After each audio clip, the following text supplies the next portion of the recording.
মসজিদে জুমার নামাজ পড়তে না দিয়ে ইমাম ও মুসল্লিদের মারধর করে মসজিদে তালা লাগিয়ে দিয়েছে আওয়ামী লীগ নেতা।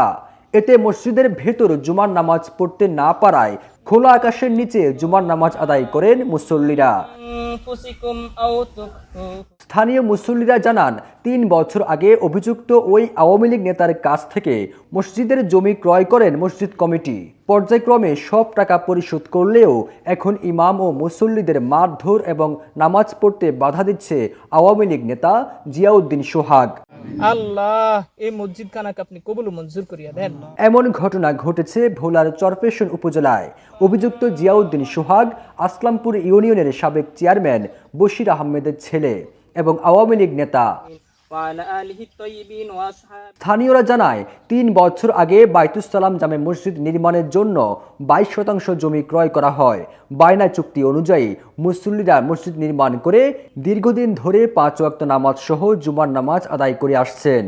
আর পর্যায়ক্রমে জমি ক্রয় বাবদ সকল টাকা পরিশোধ করা হলেও জমির দলিল দিতে অস্বীকৃতি জানায় সোহাগ। সোহাগের দাবি, ৩ বছর আগের চুক্তি বাতিল করে বর্তমান মূল্যে জমির দাম পরিশোধ করতে হবে। তা না হলে জমির দলিল দেওয়া হবে না এবং মসজিদে কোনো মুসল্লি নামাজ পড়তে পারবে না।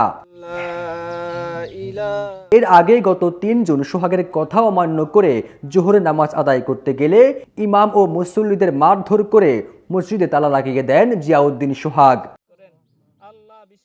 এ বিষয়ে মসজিদ কমিটির সভাপতি কফিল উদ্দিন হাওলাদার বলেন, সোহাগ মুসল্লিদের মারধর করে মসজিদ থেকে বের করে দিয়েছে।